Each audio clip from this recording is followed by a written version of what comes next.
পুরুষ মানুষ নিজের জন্য এক জোড়া জুতো কিনতে গেলেও বারবার ভাবে পুরোটা মাস কিভাবে চলবো, কিভাবে সংসার চালাবো। থাক, আজ কিনবো না, আরেকদিন কিনবো। আসসালামু আলাইকুম। সকালবেলা নাস্তা থেকে আজকে ব্লগটি শুরু করলাম। সকালবেলা বাসার পাশে এক দোকান থেকে আপনাদের ভাইয়া সিঙ্গারা নিয়ে এলো, সেটা দিয়ে সকালের নাস্তাটা করে নিলাম। এরপর চলে এলাম বাজার গোছানোর জন্য। অনেকদিন ধরে ফেসবুকে শুধু দেখেই যাচ্ছি ইলিশ মাছের নাকি দাম কমেছে, তাই আপনাদের ভাইয়াকে বলেছিলাম একটা বড় দেখি ইলিশ মাছ আনার জন্য। প্রায় 6-7 মাস হলো ইলিশ মাছ খাওয়া হয় না আমাদের। হাতে টাকা থাকলে আপনাদের ভাইয়া কখনো কোনো কিছু খেতে চাইলে চেষ্টা করে এনে খাওয়ানো। বাজারে ইলিশ মাছ কেনার উদ্দেশ্যে গেছে আপনাদের ভাইয়া, কিন্তু গিয়ে দেখে এত পরিমাণ দাম। আগে যে মাছগুলো ছিল 1500-1600 টাকা কেজি, এখন 2000 প্লাস। আপনাদের ভাইয়ার কাছে তেমন টাকা ছিল না, তাই বড় ইলিশ মাছ কিনতে পারিনি। 800 টাকা দরে 1.5 কেজি ছোট ইলিশ এবং সাথে 1 কেজি পাবদা মাছ নিয়ে এসেছে। যা এনেছে তাতে আলহামদুলিল্লাহ। আমরা মেয়েরা সবসময় পুরুষ মানুষদের দোষারোপ করি, একটা পুরুষ মানুষের মনের কষ্টগুলো কখনো উপলব্ধি করি না। কিভাবে দিনের পর দিন সংসারের যাবতীয় প্রয়োজন মিটিয়ে আসছে একজন পুরুষ মানুষ, কখনো এসব উপলব্ধি করি না। একজন পুরুষ মানুষ কখনো নিজেকে নিয়ে ভাবে না,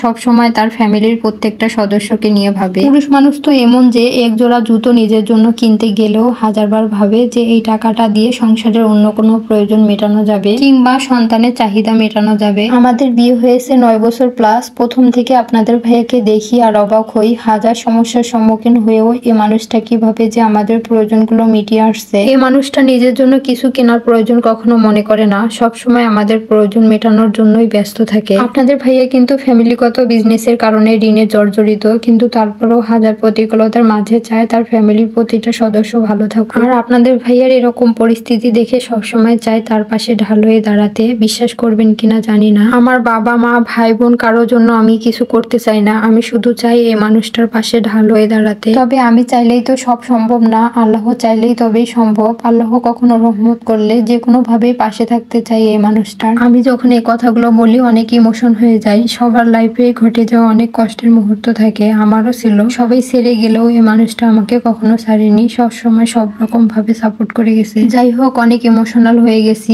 এখন রান্নার কথায় আসি। ইলিশ মাছ দিয়ে পেঁয়াজ বেশি করে দিয়ে ভুনা করছি, আর সাথে পুঁইশাক দিয়ে আলু দিয়ে রান্না করব। এখানে আমি আলুর সাথে লবণ, হলুদ, পেঁয়াজ, মরিচ এবং জিরে গুঁড়ো দিয়ে দিলাম। এরপর পুঁইশাক গুলো দিয়ে ঢেকে দিব। এখানে কিন্তু আমি তেল দেইনি, তেলটা পরে পেঁয়াজ রসুন কুচি দিয়ে বাগার দিব। আর এদিকে আমার বাবাটা উঠে গেছে, ওকে ঘুম পাড়িয়ে তারপর রান্না করতে এলাম। আর রান্না শেষ না হতেই আমার ছেলেটা উঠে গেল। এখন ওকে কোলে নিয়েই বাকি রান্নাটা করতে হবে। রান্নাটা শেষ না হতে আপনাদের ভাইয়া আসছে, আর আমিও তো অনেক খুশি হয়েছি যে ওকে কোলে দিয়ে তারপর রান্নাটা করব। আর এই তো আমি পেঁয়াজ রসুন কুচি দিয়ে বাগার দিয়ে দিলাম। আমরা কিন্তু এটাকে বাগার বলি, অনেকে কিন্তু এটাকে ফোড়ন কিংবা তেলানিও বলে থাকে। আপনারা কি বলেন অবশ্যই কমেন্ট করে জানাবেন। তো যাই হোক, আমার রান্নাটা হয়ে গেছে। এদিকে চাউল শেষ হয়েছিল, আপনাদের ভাইয়া আসার সময় চাউলের বস্তা নিয়ে এলো, আর এখন পটে ঢেলে দিচ্ছে। এইদিকে মাছ কেটে ধুয়ে ফ্রিজে রাখা। রান্না বান্না করতে করতে আমার ছোট ছেলের গোসল দিতে পারিনি, তাই কুসুম গরম পানিতে সুতি কাপড় ভিজিয়ে পুরো শরীর মুছে দিলাম, এতে করে শরীরটা ফ্রেশ লাগবে।